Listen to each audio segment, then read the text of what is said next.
Cerita film ini merupakan kelanjutan langsung dari kisah Avengers. Setelah mengatasi keusilan Loki di New York bersama para Avengers, Steve kini bekerja dengan Nick Fury dan Natasha Romanoff dalam SHIELD. Kini, ia tengah melakukan lari pagi dan berkenalan dengan seseorang bernama Sam Wilson. Mereka mengobrol santai sampai Steve mendapat sebuah pesan untuk memulai sebuah misi. Natasha menjemput Steve dengan sebuah mobil dan memulai film-film Captain America, The Winter Soldier. Steve dan Natasha mendapat misi untuk menyelamatkan sandera dari sebuah kapal bernama Lemurian Star. Para perompak di kapal tersebut meminta sejumlah uang tebusan kepada SHIELD, tetapi SHIELD tidak bernegosiasi.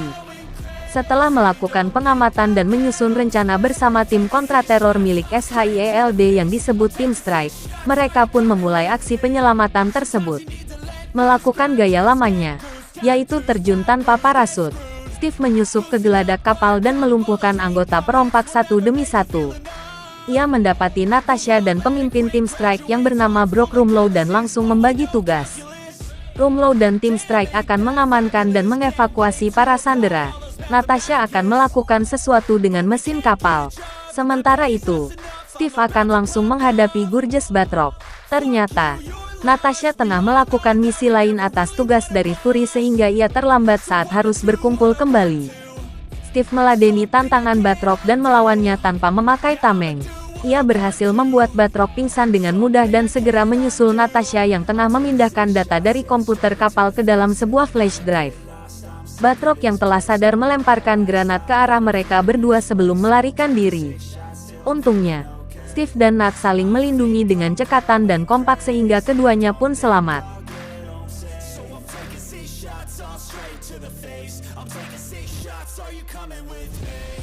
Di markas SHIELD, Steve mendatangi Fury dan memprotes pemberian instruksinya kepada Natasha.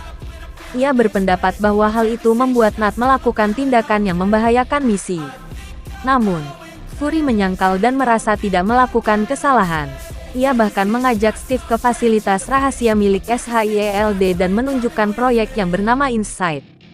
Fury memperlihatkan bunker bawah tanah yang menampung 3 helicarrier yang terhubung dengan satelit mata-mata. Sebenarnya, Steve kurang puas terhadap sikap Fury, tetapi ia memilih diam untuk saat itu. Steve menuju ke sebuah tempat bernama Smithsonian Institute. Di situ, melihat-lihat bagaimana tempat tersebut menyosialisasikan Kapten Amerika sebagai pahlawan kepada pengunjung. Ia juga menjenguk Peggy Carter di rumah sakit. Wanita yang sangat dicintainya itu kini telah menua dan menderita penyakit demensia. Setelah itu, Steve juga menyempatkan diri mengunjungi Sam yang tengah bekerja sebagai konsultan. Sebagai sesama prajurit, Steve dan Sam sudah seperti teman lama. Sementara itu, Fury tengah mencurigai sesuatu dalam sistem SHIELD. Ia meminta rekannya, Alexander Pierce, untuk menunda peluncuran proyek Insight. Lalu, ia menghubungi agen Maria Hill dan meminta agen tersebut untuk segera menemuinya.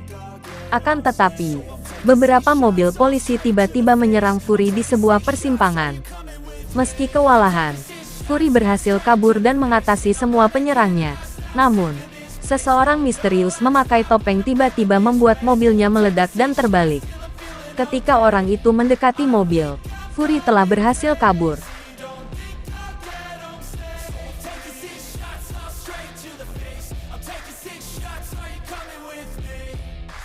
Steve Rogers sampai di tempat tinggalnya. Ia berpapasan dan menyapa dengan seorang wanita cantik yang merupakan tetangganya.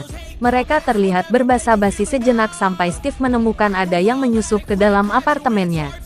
Ternyata, itu adalah Fury yang telah mengalami luka parah. Mereka melakukan komunikasi dengan sangat hati-hati dan Fury mengatakan bahwa saat ini ada yang telah menyusupi SHIELD. Ia menyerahkan sebuah flash drive kepada Steve. Tiba-tiba, seseorang menembak Fury dan membuatnya sekarat. Wanita cantik tetangga Steve pun memasuki tempat itu dengan sebuah pistol. Ternyata, wanita tersebut juga seorang agen SHIELD yang bernama Sharon. Selama ini, Fury menugaskan Sharon untuk tinggal di Steve dan melindunginya. Sementara Sharon memeriksa dan melaporkan kondisi Fury ke markas pusat, Steve bergegas mengejar pelaku yang menembak Fury. Melewati bangunan dan atap-atap apartemen, Steve berhasil menyusul penembak Fury itu. Saat itu, Steve tidak mengetahui bahwa orang itu adalah orang yang telah meledakkan mobil Fury. Steve, Natasha, para anggota SHIELD lainnya berada di rumah sakit. Mereka mengamati bagaimana tim dokter melakukan operasi kepada Fury. Selain itu, agen Maria Hill juga ada bersama mereka.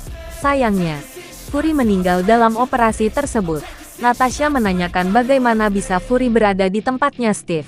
Mereka berdua sempat bersitegang sampai Rumlow memberitahu Steve bahwa SHIELD memanggilnya.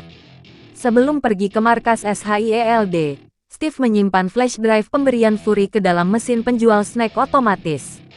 Alexander Pierce menanyai Steve mengenai keberadaan Fury di rumahnya. Steve tidak memberi informasi apapun karena Fury berpesan agar ia tidak mempercayai siapapun. Lalu, ia meninggalkan ruangan Pierce dan mendapati tim Strike bersama para agen SHIELD berusaha menyergapnya di dalam sebuah lift. Steve menghajar mereka semua dan melompat melalui jendela hingga ke halaman markas. Sebuah pesawat SHIELD menghadang pelariannya, tetapi Steve menghancurkan pesawat itu dan berhasil melarikan diri. Steve lalu kembali ke rumah sakit untuk mengambil flash drive yang ia sembunyikan. Namun, Natasha telah lebih dulu mengambilnya dan memergoki Steve. Setelah memastikan mereka bisa saling mempercayai dan bekerja sama, mereka pun meninggalkan tempat itu. Natasha juga mengatakan bahwa ia telah mendapat info mengenai orang yang menyerang Fury. Orang itu bernama The Inter Soldier. Nat pernah mendapatkan luka saat berhadapan dengannya dalam sebuah misi.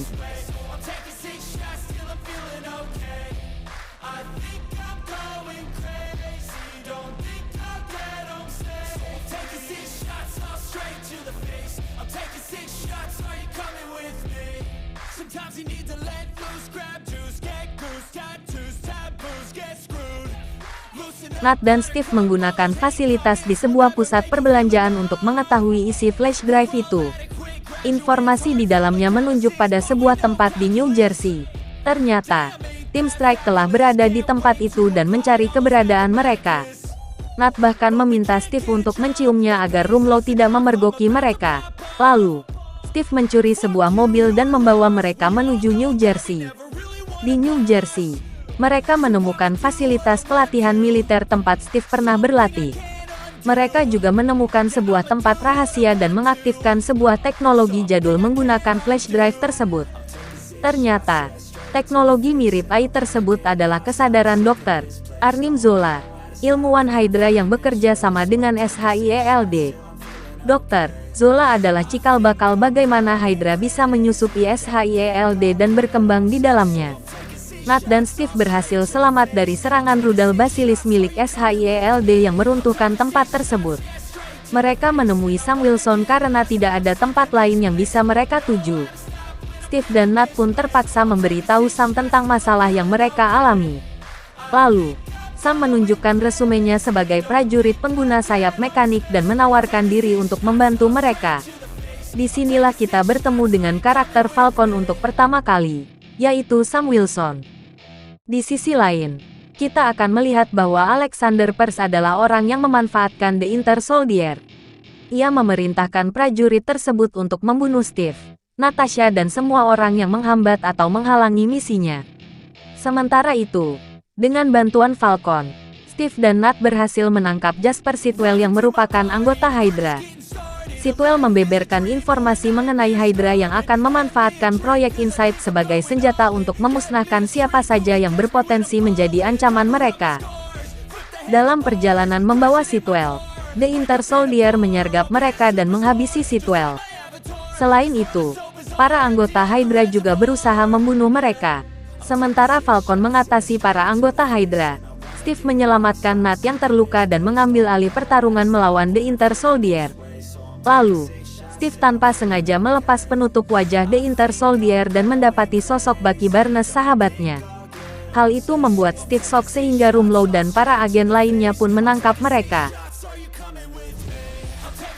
Untungnya, agen Hill menyamar menjadi salah satu pasukan yang menangkap mereka dan membantu mereka melarikan diri. Agen Hill membawa mereka ke sebuah tempat rahasia dan mempertemukan kembali mereka dengan Nick Fury yang ternyata masih hidup. Fury sengaja memalsukan kematiannya dengan bantuan agen Hill.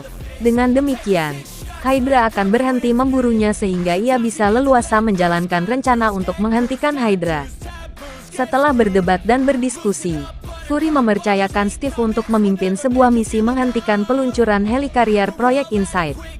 Fury memberikan 3 perangkat yang dapat menghapus dan melumpuhkan fungsi persenjataan dari proyek Insight.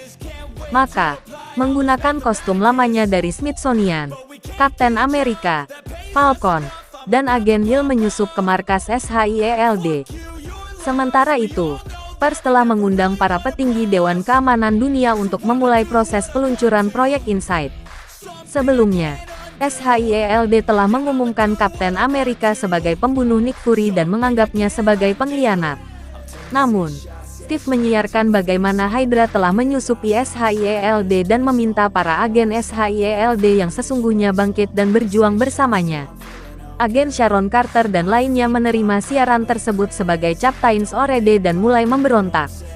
Sayangnya, Rumlow berhasil melumpuhkan mereka dan meluncurkan helikarrier Insight. Dalam ruangannya, Pers menahan para petinggi Dewan Keamanan yang telah mengetahui kebusukannya. Ia memanggil salah satu anggota Strike untuk mengeksekusi para petinggi tersebut. Untungnya, Natasha yang menyamar sebagai salah satu anggota Dewan Keamanan tersebut berhasil mengatasi mereka dan melucuti Pers. Lalu, Fury datang dan memaksa Pers untuk membuka database SHIELD yang berisi segala informasi tentang Hydra. Sementara itu, Kapten Amerika dan Falcon bergegas untuk memasangkan perangkat pelumpuh proyek Insight. Masing-masing dari mereka telah berhasil memasang satu perangkat. Tetapi The Inter Soldier menghalangi Kapten saat akan memasangkan perangkat terakhir. Sayap mekanik Sam mengalami kerusakan sehingga ia tidak lagi bisa membantu Steve. Mau tidak mau, Steve pun harus bertarung dengan Bucky, sahabatnya sendiri. Prioritas utama Steve adalah melumpuhkan proyek Insight. Maka, setelah berhasil memasang perangkat terakhir, Steve menginstruksikan kepada Maria Hill di pusat kendali untuk segera menghancurkan semua helikarrier. Sementara, ia memilih untuk tinggal dan menghadapi Bucky demi menyadarkannya. Steve yakin ia bisa mengembalikan kesadaran Bucky. Untuk itu, ia membiarkan Bucky memukulinya hingga babak belur dan mereka pun terjatuh bersama dengan helikarrier yang hancur. Setelah semua helikarrier hancur, Bucky tampak menyeret Steve, meletakkannya di tepian sungai, dan meninggalkannya. Beberapa waktu kemudian, Steve terbangun dan mendapati dirinya dalam sebuah rumah sakit. Sam tengah menungguinya saat itu. Natasha menyebarkan database SHIELD ke publik dan menghadapi sidang Komite Keamanan Dunia. Nick Fury berencana memanfaatkan kematian palsunya untuk memburu para mata-mata dan anggota Hydra yang tersisa. Sementara itu, Steve memutuskan untuk mencari keberadaan Bucky alias The Inter Soldier bersama Sam.